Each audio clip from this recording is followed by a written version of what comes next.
There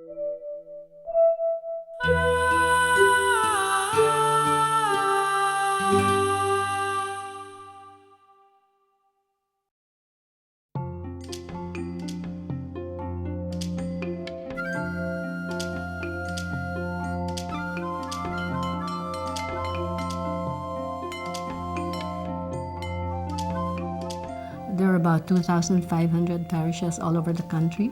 And in the parishes, there are village chapel-based communities, which we call the basic ecclesial communities, or in which integral evangelization takes place.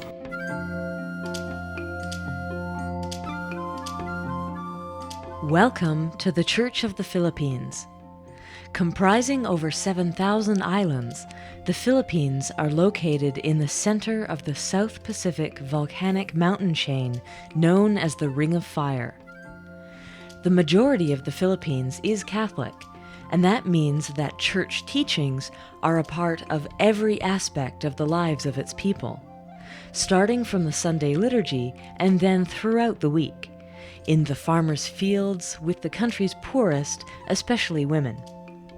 At a key position in all this is Sister Roseanne Maylin, who works out of the church's main offices in Manila.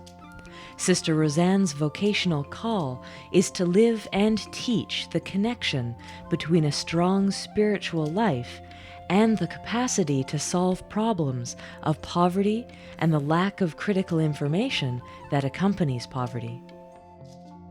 By integral evangelization, we mean this village community coming together once a week around the village chapel, and there they reflect on the Word of God, because in these chapels or in these villages, they rarely get an opportunity to have the parish priest say Mass. Maybe he comes once a year or twice in a year, but they have lay leaders who come to the parish on a Saturday, and then they take communion, and then they bring this Eucharist to the village, so that every Sunday they come together as a community. They reflect on the Word of God, they share in communion, they study the social teachings of the church, and then they reflect on the situation in the village. This for us is what we call our integral evangelization approach to development of peoples and communities. Now they know that going there for the Sunday paraliturgy means much more than just sharing prayers, sharing hymns of worship, sharing reflections on the gospel.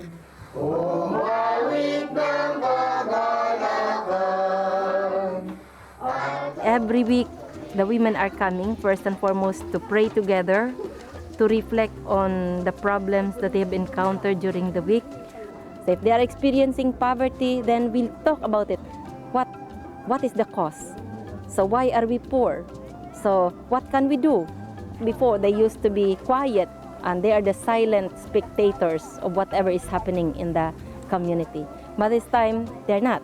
They are active participants in the community.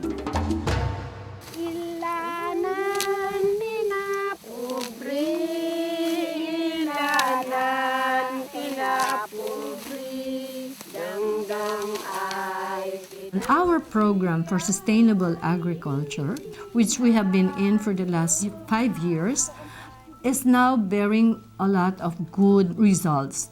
We produce first what is for our family needs, and beyond our subsistence, then we can market. We have taught them how to do multi-cropping this time.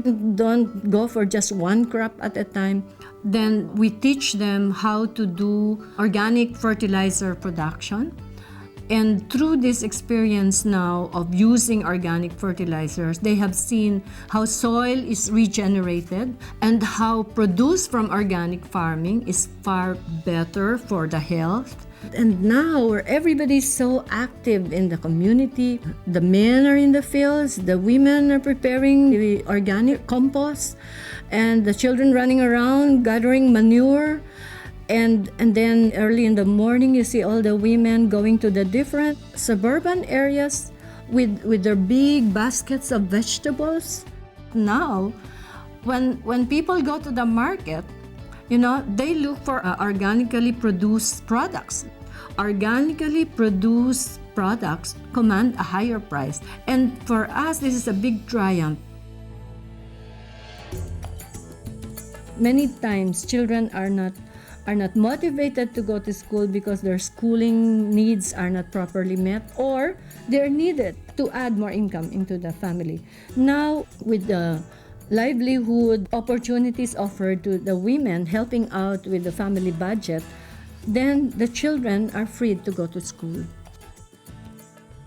For me personally, my rejuvenation is always to go back down to the villages, live a day or two with them, you know. For me, it brings back to me the meaning of my work. This is my community life, this is my vowed life, this is my prayer life, this is my work life in the apostolate.